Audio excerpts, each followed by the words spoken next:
BLO உங்களுக்கு எல்லாம் சொல்றேன், கரெக்டா முறைப்படி பண்ணுங்க. இன்னும் ஒரு சின்ன உதாரணம், காலையில எனக்கு ஒரு தொலைபேசியில ஒரு அழைப்பு வந்துச்சு. ஒரு நிருபர் எனக்கு கூப்பிடுறாரு. நிருபர், ஒரு தொலைக்காட்சி நிருபர்.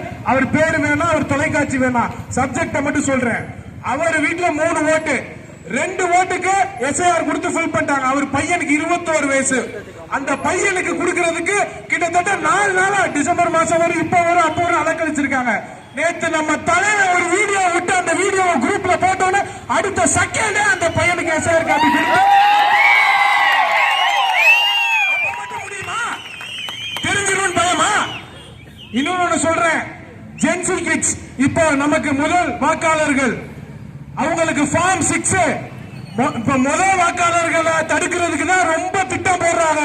அதை நீங்க நம்ம கட்சிக்காரங்க ஒன்றிய நகரம் கிளை உங்களுக்கு முதல்ல ஓட்டிருக்கான்னு முதல்ல செக் பண்ணுங்க.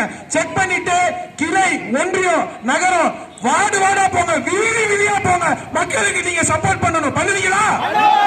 பண்ணி உங்களால அவங்க கையால வாங்க முடியலன்னா ஆன்லைன்ல டவுன்லோட் பண்ணி கொடுங்க. இதுக்கு நீங்க அங்கங்க உதவி மையம் மாதிரி ஓபன் பண்ணி நம்ம டிவிக்கு சார்பா செய்யணும். செய்வீங்களா? செய்யுங்க. அதுக்கப்புறம் இது போல